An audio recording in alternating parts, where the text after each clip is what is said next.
Pausa na guerra será crucial para a Ucrânia, mas a Rússia dobrará a sua força mensal, a corrida armamentista.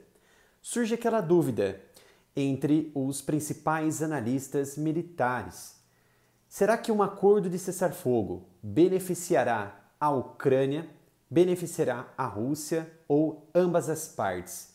Ou melhor, quem será beneficiado com um possível acordo de paz? Donald Trump, você já sabe, fez diversas propostas para um cessar-fogo para a Ucrânia. A Ucrânia fez o quê? Ela aceitou, a princípio, um cessar-fogo de 30 dias, mas a Rússia ela recusou, mediante, é claro, algumas exigências. Ou seja, ela não recusou de forma prática e permanente uma proposta dos Estados Unidos, que não era da Ucrânia, mas sim ela colocou algumas exigências para que esse acordo fosse aprovado pelo Vladimir Putin. No entanto, os Estados Unidos deram uma outra proposta, uma contraproposta para Vladimir Putin durante uma ligação telefônica entre as partes na última semana, onde os Estados Unidos forneceram algumas exigências e também algumas medidas que poderiam ser tomadas atendendo às demandas da Rússia e também da Ucrânia. E Vladimir Putin ele aceitou. Ele disse que não, podemos nos comprometer com cessar-fogo nesses moldes que vocês estão oferecendo para a gente, atendendo às nossas demandas.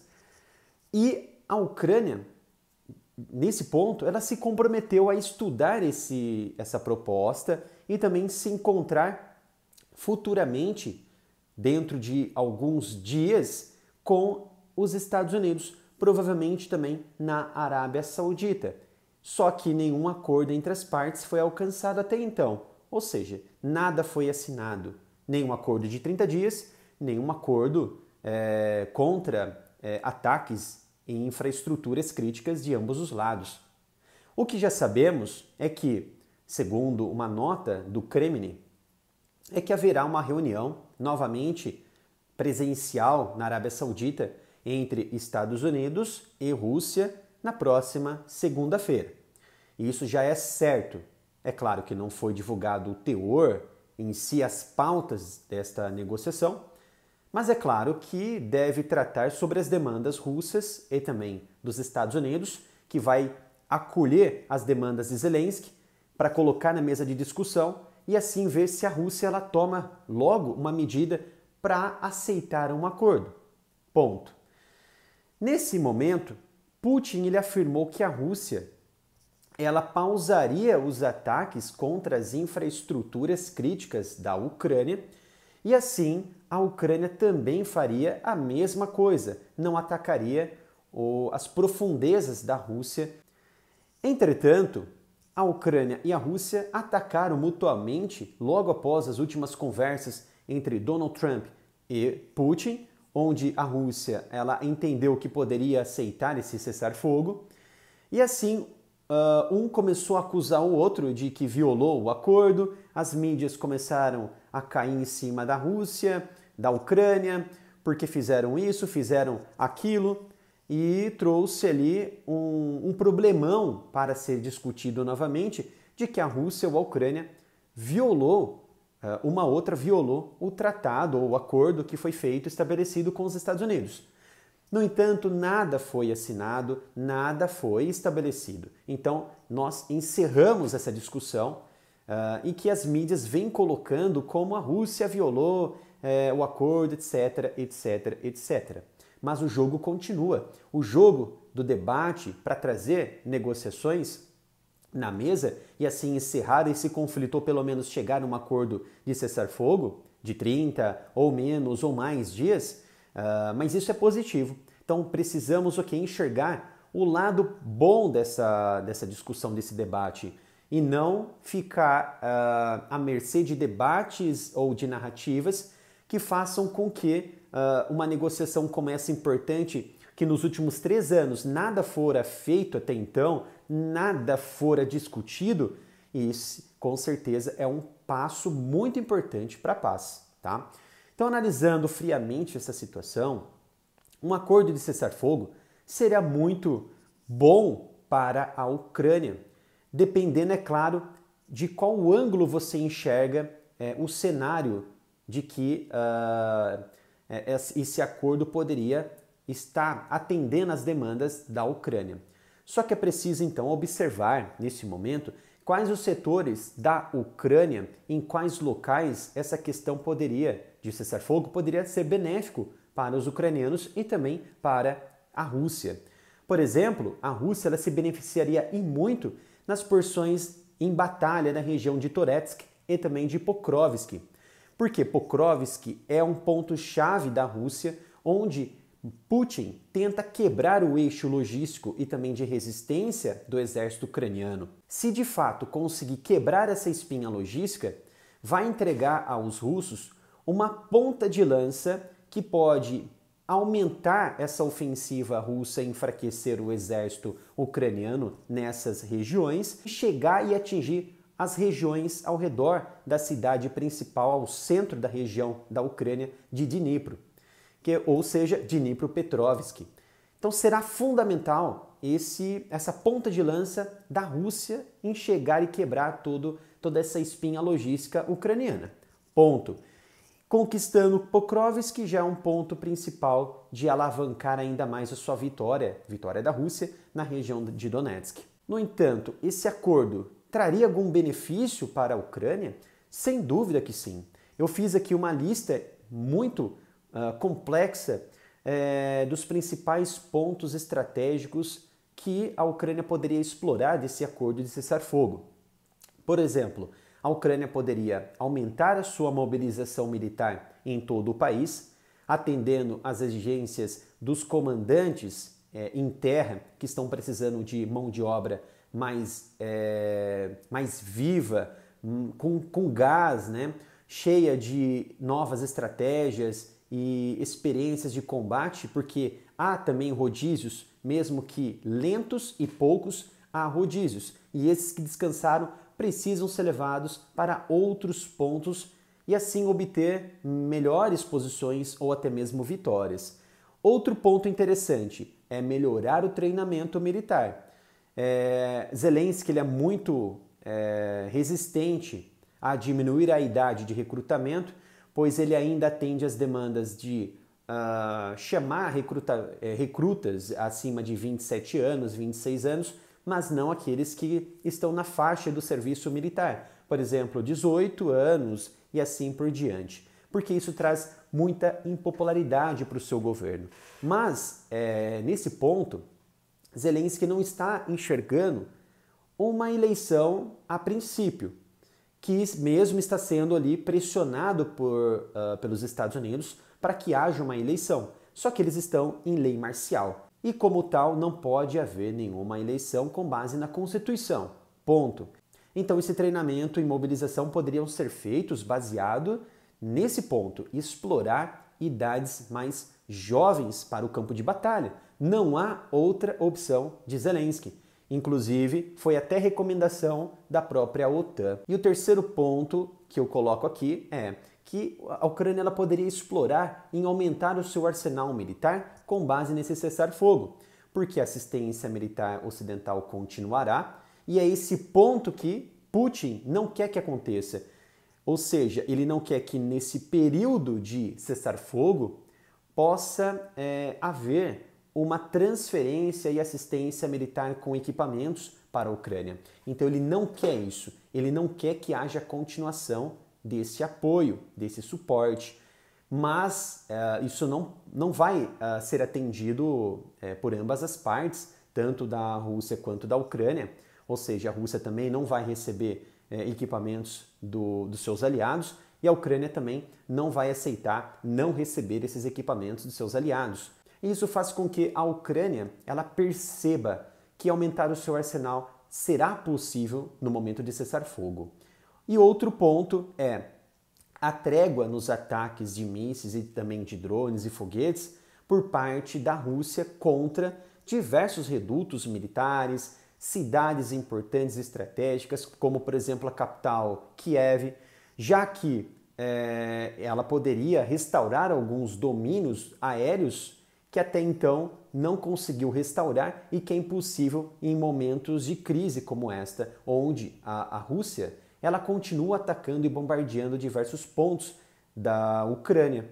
Então, esse intervalo de cessar-fogo poderia dar à Ucrânia uma oportunidade única de preparar as suas defesas aéreas e, assim, evitar novas destruições em infraestruturas, reparar aquelas estruturas que precisam ser reparadas e também reorganizar as suas tropas militares em pontos estratégicos, como em Liman, como em Donetsk, a região de Pokrovsk e principalmente a região onde as tropas ucranianas estão fazendo presente nesse momento, que é a região russa de Kursk.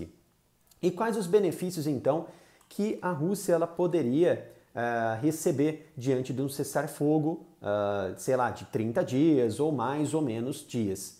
Mas antes de eu aprofundar sobre isso, peço gentilmente para você se inscrever aqui no canal, ativar o sino de notificação, visitar a minha loja de camisetas através do site umapenca.com/área militar. Você também pode contribuir com qualquer valor para o meu Pix através da chave canalareamilitaroff@gmail.com.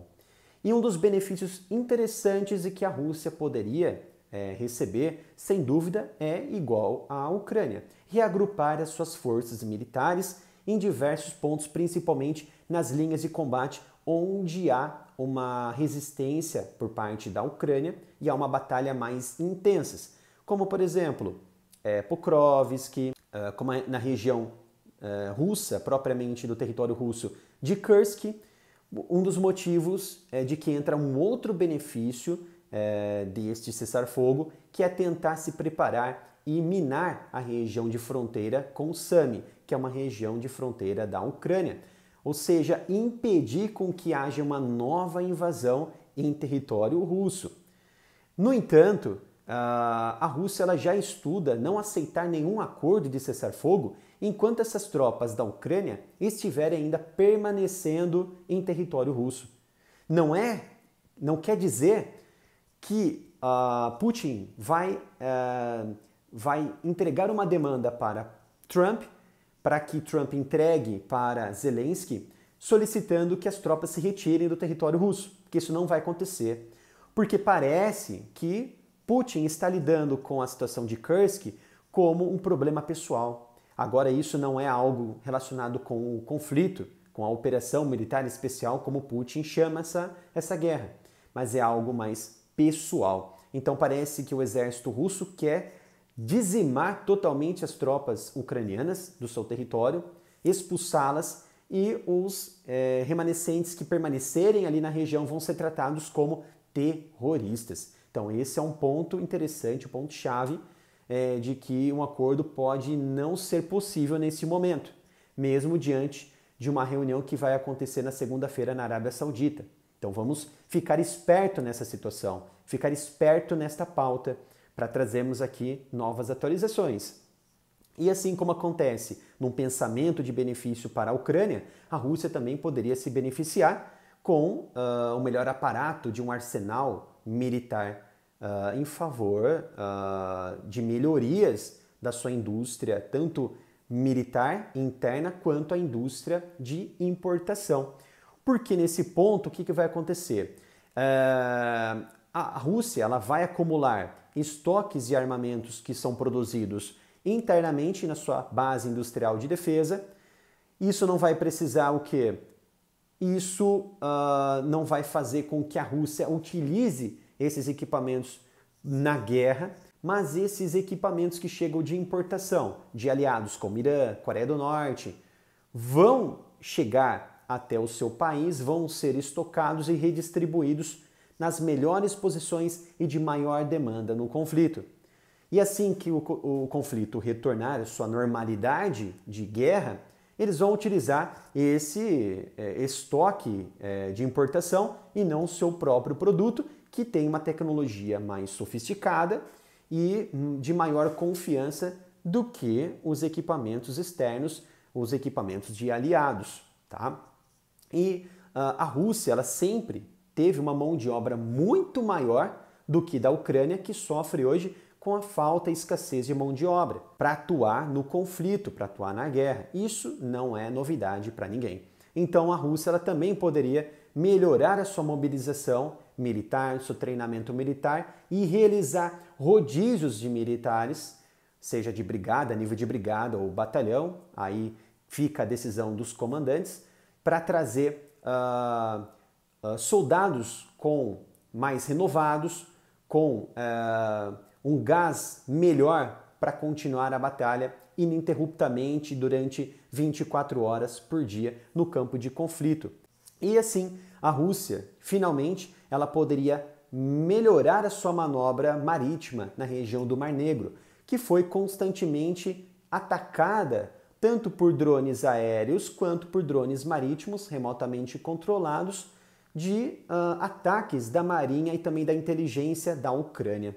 E isso desferiu um duro golpe na espinha dorsal da força naval do Mar Negro da Rússia, diminuiu em muito as capacidades de atuação da Marinha Russa, tanto é que muitos dos ativos russos que são usados e empregados para atacar o território ucraniano não são feitos muito próximo da região da Ucrânia, na região da Crimeia, mas sim muito próximo, mas sim das áreas centrais do Mar Negro e também próxima da encosta da Rússia, na região leste do Mar Negro, ali na porção de fronteira com a Rússia.